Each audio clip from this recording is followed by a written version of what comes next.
The night shift at the Polk County 911 Center was dragging along in the slow, sleepy way only rural Missouri nights could. Dispatcher Renaa Walker had just finished logging a noise complaint when the next call flashed on her screen. Unknown number, weak signal, low battery. She sighed, expecting another accidental pocket dial. 911, what's your emergency? She asked, her voice steady, professional. A tiny whisper answered. Hi. Renaa immediately sat up straighter. It wasn't the voice itself, it was the fear inside it. A little girl, no older than 7 by the sound of it. The child sucked in a trembling breath as if she wasn't supposed to be talking at all. Sweetie, are you safe? I think so, the girl whispered, but something's kicking in my belly.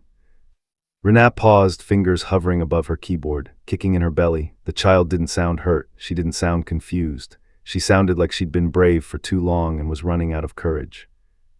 What's your name? Renaa asked softly. Emily. Okay, Emily, are you sick? Are you hurt? No, a whimper, it's moving again. What is? Renaa heard the rustle of fabric on the other end, like Emily was lifting her shirt, then a tiny gasp. It just kicked me.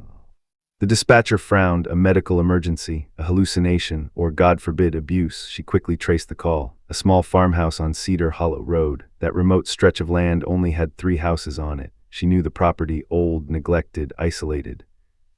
Emily, where are your parents? Silence, then a shaky answer. I can't find them. Renaa's heartbeat thudded. Are you home alone? Another pause, rustling, a tiny inhale. It's dark, Emily whispered, and I heard something in the hallway. That was enough. Renaa sent a dispatch immediately. Unit 34, respond to possible child in distress, unknown medical, possible break-in. Caller sounds frightened and alone. Officer Daniel Hale responded instantly. 34 en route, I'm grabbing Ranger. Ranger, the county's best-trained police dog. Good, they might need him. Back on the line, Emily's breathing suddenly changed, faster, higher, almost like she was trying to hold in a cry. Emily, stay with me, Renaa soothed. Tell me what you feel in your belly. It's like something inside me is trying to get out. Renaa felt a chill crawl up her spine. Then a sound came through the phone. A sharp yelp, Emily. Followed by another noise. Scratching. Not loud, not violent, but close, too close, right next to her. Emily, what's scratching? I don't know, she whispered. It's in my room. Her voice went impossibly small. And it's coming toward me. Renaa stood up, headset cord pulled tight. Emily, listen to me. Go somewhere safe, somewhere with a door you can close. I'm already hiding. Where? Under my bed. Renaa closed her eyes for half a second, fighting back the panic rising in her chest. A little girl hiding under her bed, hearing scratching in the dark. This was every dispatcher's nightmare. Help is coming, Renaa promised. I need you to stay quiet and... The scratching grew louder. Emily's breath hitched. It's right next to me. Emily, stay on the phone. Do not hang up. Officer Hale is almost there. Another noise, a thump, like something jumping or landing. Renaa tightened her grip on the headset. What just happened? Emily didn't answer. Only her breathing came through, fast, shaky, terrified. Emily, Renaa pleaded, sweetheart, say something. More breathing, faster. Then another sound. A strange, guttural noise, not human, not quite animal. A low growl or a hiss or both, something unfamiliar, something wrong. Renaa's heart slammed into her ribs. Emily, are you alone in that room? The line crackled. The little girl whispered something so softly Renaa barely heard it. It's right behind me. Then the phone emitted one long beep. The call disconnected. And Renaa, cold with dread, whispered to the empty line. Oh God, Daniel Hale's truck roared down Cedar Hollow Road, tires crunching over the gravel. Ranger, his German Shepherd partner, sat alert in the passenger seat, ears flicking, nose twitching, muscles coiled. Hale had seen his K9 react to everything from armed suspects to missing children, but tonight Ranger seemed tense in a way Hale didn't like. Something about this call set his instincts on edge. The farmhouse emerged from the shadows like a scene from a nightmare. Its paint was peeling, the porch sagging, and the front door hung ajar, swaying gently in the evening wind. Hale's flashlight cut through the dark as he stepped out, hand on his pistol. Ranger growled low, hackles raised. "Police, anyone here?" Hale called, his voice echoing. Silence answered, only the creak of the floorboards inside, shifting with the breeze, or maybe something heavier. He took a cautious step forward, flashlight sweeping over the living room. Toys were scattered across the floor, some smashed, some wet as if dragged through mud. A doll lay face down, its button eyes staring blankly into the shadows. Hale's stomach tightened. The house was abandoned, but the disorder was fresh. Ranger stopped abruptly near the hallway, sniffing aggressively. Hale froze and followed the dog's gaze. On the rug lay a small pink phone, the kind children used to play with, or in Emily's case, call 911. Blood smears surrounded it, fresh, crimson against the worn carpet.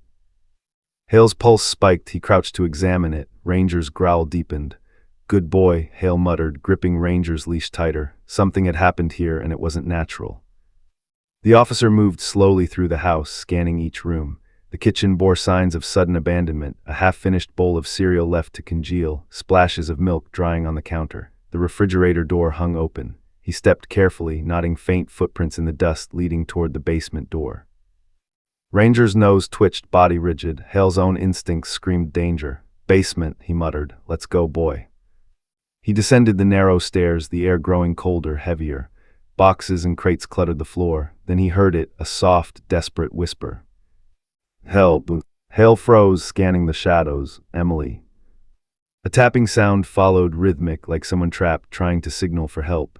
Ranger barked sharply, circling a tall stack of crates in the corner. Hale approached slowly, heart pounding. His flashlight flickered across a small pink blanket draped over one crate. Beneath it, something shifted. Hale's hand shot forward, pulling the blanket aside. The crate's interior was empty except for a stuffed unicorn, smudged with dirt and tiny fingerprints. The thumping came again, louder this time. Ranger barked, pawing at the crate, snarling. Suddenly, a scuttling noise echoed from the far corner of the basement, a blur of black shot across the floor. Hale jumped back as the animal bolted past him, crashing into a shelf before disappearing into a broken wall vent. "Ranger, hold," Hale ordered, though he knew the dog's instincts were too sharp to resist. He turned back to the crate. Something else was inside. Hale leaned closer, breath catching. The unicorn's stuffing shifted. Weak, tiny kicks pressed against his fingers, alive, breathing. Hale froze. Emily's words flashed in his mind. "Something's kicking in my belly." Ranger stiffened and growled toward the vent. Hale followed his gaze. There in the darkness of the torn wall, something else stirred. Something heavy, deliberate, lurking just out of reach. Hale swallowed hard, pistol raised, flashlight trembling slightly. The basement's shadows seemed to thicken around him. A faint metallic scratching echoed through the vent. Hale's gut clenched. The sound wasn't moving randomly, it was deliberate. Something or someone was coming closer. Ranger's growl turned into a low, menacing bark. Hale's heart pounded. He grabbed the crate, holding the stuffed unicorn and its mysterious cargo protectively. And then from the darkness of the vent, a slow, wet breathing sounded. Close, low, almost human, almost not. Hale's blood ran cold. Ranger barked furiously. The basement door creaked above them. Something or someone was moving in the house. Hale steadied himself, whispering, "Emily, I'm coming." A thump reverberated through the floor above, then silence. And Hale knew with a chilling certainty that the worst was still hiding somewhere in the shadows. Officer Hale's flashlight beam cut through the basement shadows, illuminating the scattered boxes and overturned crates. Ranger prowled ahead, low growls vibrating in his chest. Hale's hand stayed tight on the leash, but his other hand rested near his holstered weapon. Every instinct screamed danger. The faint whimpering grew louder. It was Emily, somewhere in the house, but not where he expected. Hale crouched closer to the crate, holding the stuffed unicorn, feeling the faint, irregular kicks inside. They weren't coming from a child, they were coming from the tiny, trembling animal she had hidden. Yet Emily's terrified whispers still echoed in his mind. "It's moving, it's right next to me." Ranger suddenly barked sharply, jerking toward the basement's far corner. Hale followed the dog's gaze and froze. A metal vent cover had been torn off, leaving a dark void leading deeper into the house. Scratches and smudged dirt marked the edges. Something or someone had crawled through there. "Good boy, Ranger, hold," Hale whispered, moving cautiously. His flashlight revealed more of the vent's interior, jagged edges deep enough for a small child or an intruder. Then a whisper, barely audible. "Help." Hale froze. It wasn't coming from the crate. It was coming from inside the walls. The hair on his neck stood on end. Emily, he called softly, where are you? No answer, just another faint tap, like tiny fingernails rapping against metal. Ranger's growl deepened, the dog's body tense and rigid. Hale edged closer, flashlight trembling, eyes scanning every shadow.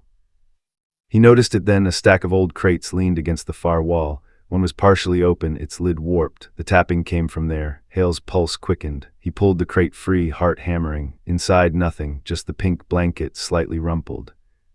Then movement, a blur of black shot from the corner of the basement, scrabbling across the floor. Hale stumbled back, flashlight swinging. Ranger lunged after it, teeth bared.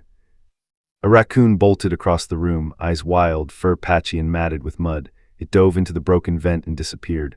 Hale exhaled shakily, lowering his gun. Ranger sniffed the air, growling low. Something else was there, something bigger, something deliberate. Hale turned back to the crate, holding the unicorn tightly. The stuffing moved again, tiny, deliberate kicks pressing against his fingers. Alive, weak, shaking.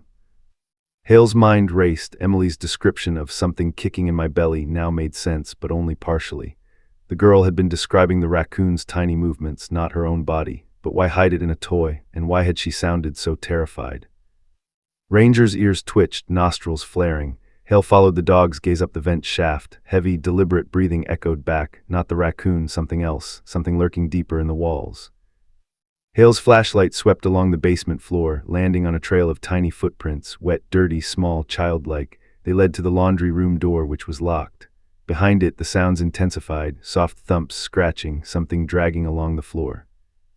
Emily, stay calm, Hale whispered. I'm coming.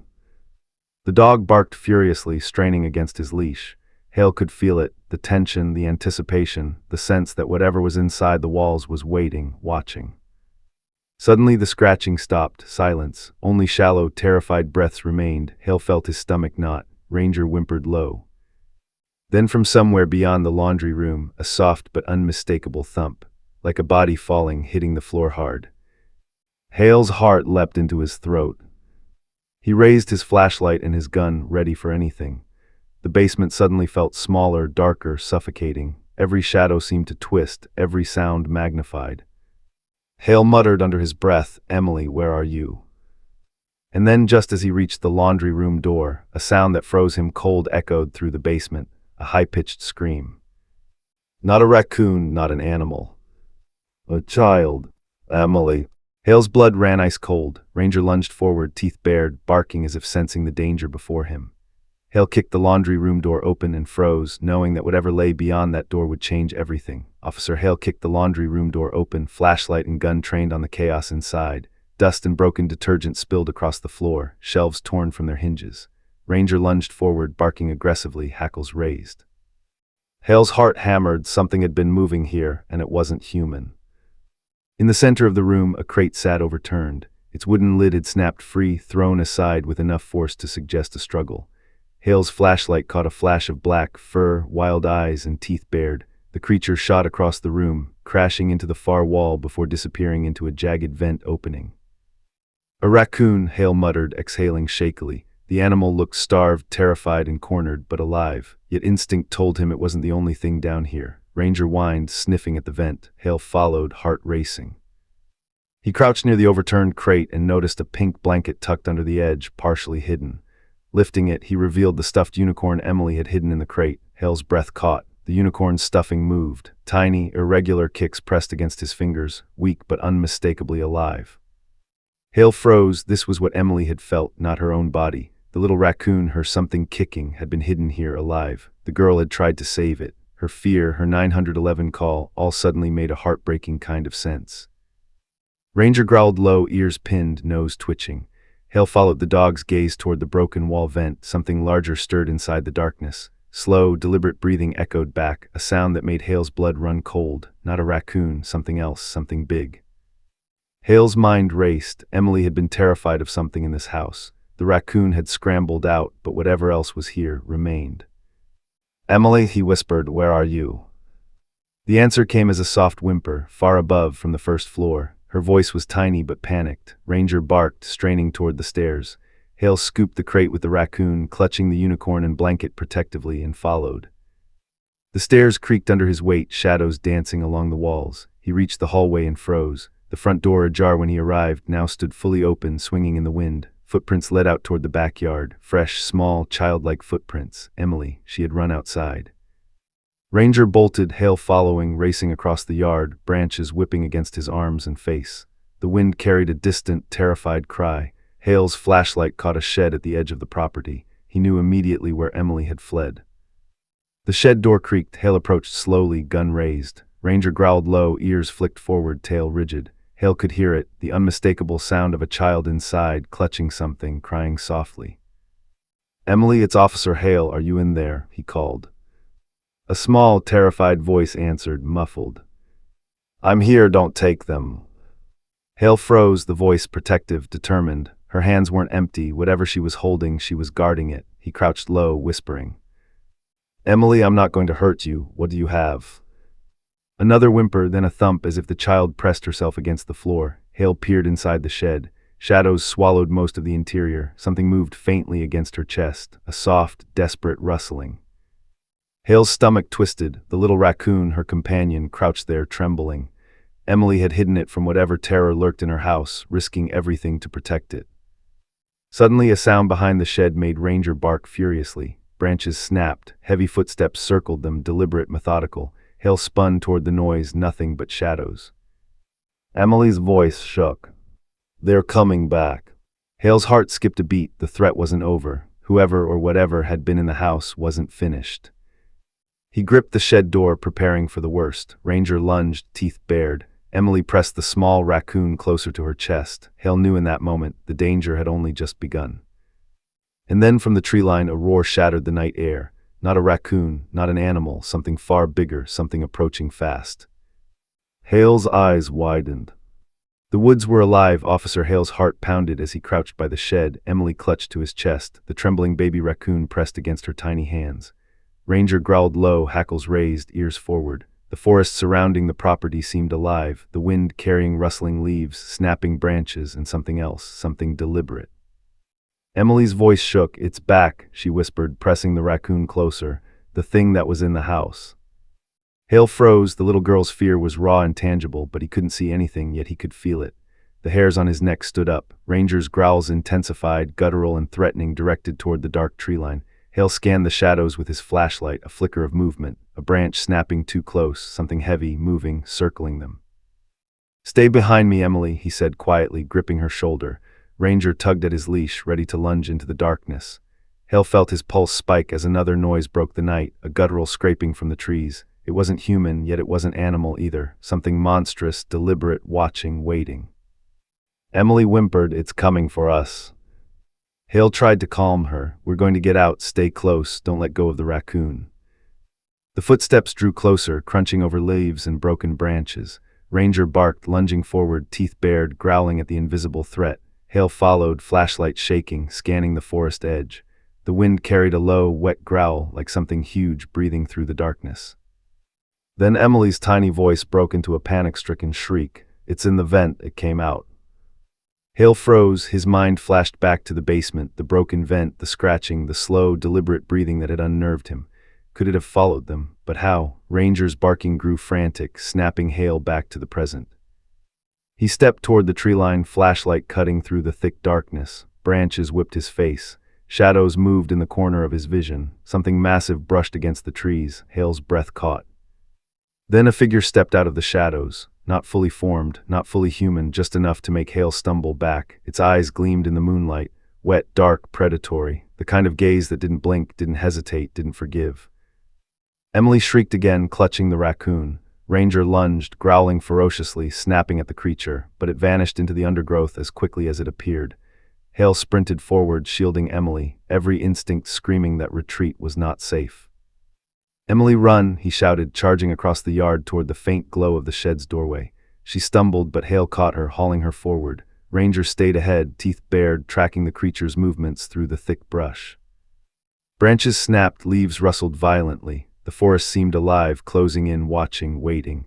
Hale realized that whatever had attacked Emily's home, the basement, the crate, the vent, was intelligent. It wasn't a random animal, it was stalking them. Emily gasped, shivering. "It's bigger than the house and faster. It's coming for the Bobbies too." Hale's stomach twisted. She wasn't talking about the raccoon. They were more small, hidden, vulnerable. He remembered the crate, the unicorn, the tiny kicks. The raccoons were orphaned, defenseless, and now the creature in the woods knew. The darkness thickened. Another guttural roar echoed through the trees, closer this time. Ranger growled, hackles raised, backing Hale against the shed wall. Emily pressed the raccoon tighter to her chest. Then from deeper in the woods, a shadow emerged, larger than the last, moving swiftly, silent except for the soft crunch of leaves. Hale's gun hand shook. The adrenaline surged through him, fierce and burning. He realized they were trapped, not just in the yard, not just in the forest, but trapped in something far larger than fear, something waiting. Emily's terrified whisper cut through the tension. "It's coming, it's right behind us." Hale turned, flashlight shaking, teeth gritted. Ranger lunged, Emily screaming, and the forest held its breath. And in that suspended moment, Hale knew the next move could decide everything. Officer Hale pressed his back against the shed, holding Emily tightly. Ranger growled low, ears pinned, tail rigid. The forest around them seemed to breathe, shadows twisting like living things, moving closer with every snap of a branch. The adrenaline in Hale's veins made every heartbeat pound in his ears. Emily pressed the raccoon to her chest, whispering softly, "Please don't take them, please don't let them die." Hale swallowed hard, her voice trembled, but there was resolve in her words. Somehow in her fear, Emily had found courage beyond her years. He crouched lower, scanning the darkness. Ranger's growls deepened. Something moved in the trees again, a shadow larger than the raccoon, faster, deliberate. Hale's mind raced back to the crate in the laundry room. The tiny raccoon had kicked inside the unicorn. Emily had hidden it there to save it. She had called 911, terrified because she thought it was in danger, thinking its feeble movements meant it might die. And now, in her protective instincts, she had hidden both herself and the creatures from whatever threatened them. Suddenly, a movement caught his eye, something shimmering in the moonlight just past the tree line. Hale stiffened. It wasn't human, and it wasn't an animal he had ever seen. The shadows shifted, and the figure emerged fully tall, muscular, grotesque in shape, with dark, matted fur or skin glinting in the pale light, its head tilted unnaturally, observing them. Ranger lunged, barking ferociously. The creature hesitated, then bolted deeper into the woods, vanishing like smoke. Hale exhaled sharply, keeping his flashlight trained on the trees. Emily's small body shook against him, eyes wide, breath short. "Emily, it's gone for now," Hale whispered. "We're going to be okay, I promise." Emily clutched the raccoon tighter. "The Bobbies, the others, my friends, I have to protect them." Her voice cracked. Hale realized she wasn't talking about human Bobbies. She was talking about the raccoons, the tiny creatures she had rescued. "Show me," Hale said gently. "Let's see what you've saved." Emily carefully set the first baby raccoon on the ground, then reached into her backpack. Hale gasped. Inside were two more newborn raccoons, wrapped in small blankets, hidden from sight. The creatures kicked weakly, tiny noises filling the tense night air. Emily's instinctive protection had kept them alive against all odds. Hale knelt, examining the small orphans. His chest tightened. Emily, no older than 7, had been through more than many adults could endure, and her bravery had saved these lives. Ranger sniffed each baby cautiously, growling softly as if sensing their vulnerability. "Emily, why didn't you call me sooner?" Hale asked gently. I thought it would be okay," she whispered. "Until it started moving in the house, until it tried to get me." Her eyes darted to the tree line where shadows shifted, reminding her terror hadn't ended. Hale felt a chill. The creature wasn't gone. It had retreated, yes, but it was still hunting, patient, deliberate, waiting for a chance to strike. The woods seemed alive with anticipation, the leaves rustling like whispers, warning them that the night was far from over. He realized then Emily had called 911 not just for herself, but for these creatures, for the innocents who had no voice. She had acted alone, bravely, and her instincts had guided her to hide them in the safest places she could find, under a blanket, in a toy, away from the vent and the house. Hale's phone crackled. Backup had arrived, but as he turned to meet the approaching lights, a new sound cut through the night. Heavy footsteps, deliberate, crunching through leaves. Something was returning. Emily pressed herself against Hale's chest, the raccoons nestled safely in her arms. Ranger growled, hackles high. Hale's heart pounded. The shadows moved again, closer, patient, and relentless. And then Emily whispered, wide-eyed, "It's coming back, and it knows where we are." Hale gritted his teeth, gripping his flashlight. The night was far from over, and the danger waiting in the woods was only just beginning. Officer Hale's muscles tensed as he held Emily close, her tiny frame shaking against his chest. Ranger prowled the perimeter, teeth bared, tail stiff. The raccoons nestled in Emily's arms, weak but alive, their soft movements a fragile heartbeat against the chaos of the night. Hale's flashlight cut through the darkness, illuminating the tree line where shadows seemed to shift and gather, waiting. Emily's voice trembled. "It's still there, I can hear it." Hale's pulse hammered, the terror in her words was real, primal. Something had followed them from the house, something that wasn't human, or at least not entirely. He scanned the forest, flashlight slicing through the undergrowth, ears straining for any hint of movement. Branches snapped in the distance. A low, guttural growl echoed, sending chills down his spine. "Emily," Hale whispered, crouching, "we need to get to safety. Stay close." She shook her head. "No, I have to protect them." She pressed the raccoons tighter. Her eyes flicked toward the vent in the old house, then to the trees around them. "It's coming back for the Bobbies, too." Hale's stomach twisted. She wasn't talking about human children. She meant the raccoons, the small, helpless creatures she had saved. The thought of leaving them vulnerable made him furious, desperate, but he knew they couldn't outrun what was stalking them in the dark. A sudden movement between the trees made Ranger growl aggressively. Hale raised his flashlight and gun. A shadow darted across the moonlight, too fast to identify, yet deliberate. It paused, watching, calculating. Then from deeper in the woods, a roar shattered the night air, wet, guttural, bone-chilling. Hale's heart leapt, something big, alive, hunting. Not human, not animal, something older, more cunning, and more dangerous than anything he had ever encountered. "Emily," Hale shouted, taking her hand. "Run with me now." She stumbled, but Hale steadied her, pressing her toward the small path that led to the far side of the property, away from the house and the vent. Ranger bolted ahead, growling, tracking the shadow. Leaves and branches whipped their faces, scratching skin and clothes. Emily cried out as she tripped over a root. Hale caught her, breathless. "You okay?" "Yes, yes," she whispered, clutching the raccoons, but her wide eyes betrayed the fear simmering beneath. Another sound, soft, deliberate footsteps circling them through the undergrowth. Hale froze. The creature wasn't chasing them blindly. It was stalking, calculating their movements, waiting for a mistake. Ranger's growl cut sharply through the night, warning. Hale turned, shining his flashlight toward the noise. For a moment he glimpsed it, massive, twisted limbs, dark matted fur or skin hunched, predatory. Its eyes glinted in the moonlight, red, sharp, intelligent, and then it vanished into the shadows, leaving only the echo of its breathing. Emily clutched the raccoons closer. "It knows we have them." Hale swallowed hard. She was right. Whatever had followed them, whatever had attacked her home, it wasn't done. It had learned, it had observed, and now it was waiting for a chance. He pressed on, scanning the forest, searching for a way to put distance between them and the predator. "We'll get out, Emily, I promise. Just stay close and stay quiet." The little girl nodded, but the tremor in her voice betrayed her terror. She whispered almost to herself, "Mom and Dad, I hope they're okay." Hale's chest tightened. He realized that her parents weren't in the house, weren't in the yard, somewhere out there, lost, trapped, or worse, and the thing in the woods had been hunting them too. Then from the shadows a sound that froze Hale's blood, a loud crash as if the forest itself had moved. Ranger barked and lunged. Emily screamed. Hale swung his flashlight toward the sound. Through the trees he saw a figure stumble into view, bloody, exhausted, but alive. It was Emily's father.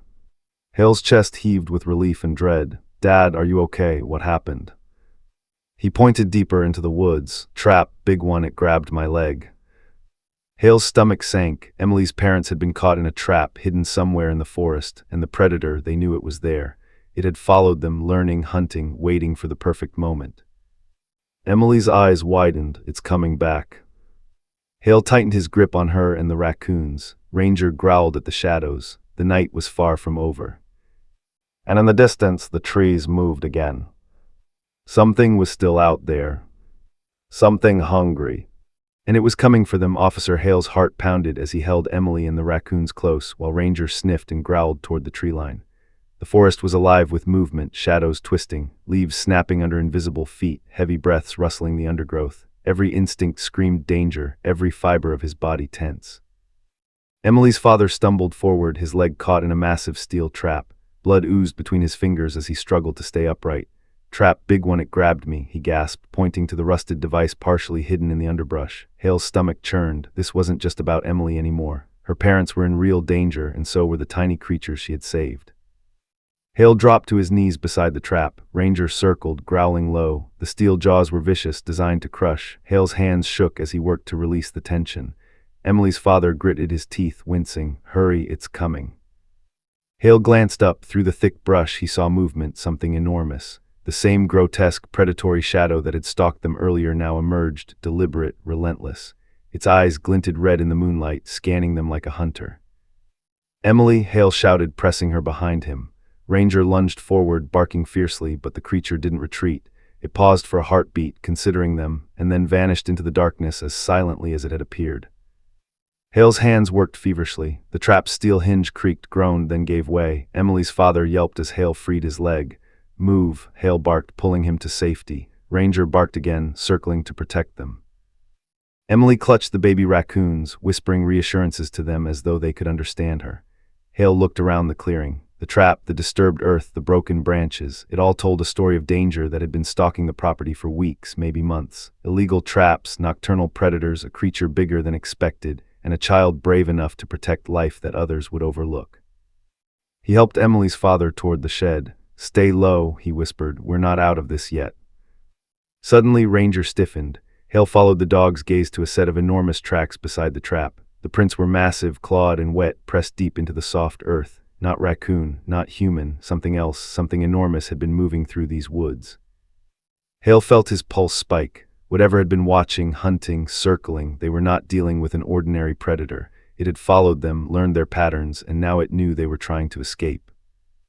Emily's voice trembled. It's still out there, it's going to take them, the Bobbies. Hale's hand tightened on her shoulder. Not on my watch, he said, voice firm even as adrenaline surged. He gestured for her parents to move closer, to the backup lights now arriving on the road. Emergency crews would help, but the unknown shadow in the woods remained. Branches snapped behind them. A low, guttural growl rolled through the clearing. Hale spun, gun raised, flashlight cutting through the darkness. A massive shape slipped between the trees. Red eyes glimmered, muscles tensed, coiled, a predator but unlike anything Hale had trained for. The creature paused, sniffing the air, calculating. Ranger barked furiously, a warning. Hale positioned himself in front of Emily, shielding the raccoons and her parents. The shadow lunged, but this time it paused at the tree line. Its eyes lingered, intelligent, deliberate, almost human in awareness, before melting back into darkness. The adrenaline left Hale trembling, heart hammering. Emily buried her face against his chest. Are we safe? She whispered. Hale shook his head slowly. For now, but it's still out there, somewhere in these woods, watching, waiting. Emily's father groaned, pressing his leg. Hale helped him stand, then looked down at the baby raccoons nestled in Emily's arms, tiny, helpless, alive, and protected by a child brave beyond her years. The ambulance lights flashed in the distance, growing closer. Hale exhaled slowly, though every shadow in the forest reminded him that the danger had not vanished. It had merely retreated, patient, calculating, hungry. Emily whispered to the raccoons, "You're safe now. I won't let anything hurt you." Hale knelt beside her, voice steady. "You saved them, all of them. You were brave, Emily, brave enough for all of us." And as the paramedics reached them, Hale's gaze drifted back into the woods. The night held its breath, hiding secrets in the shadows, the creature still out there, watching, waiting for another move. Because in these woods, safety was only temporary. And some predators never left.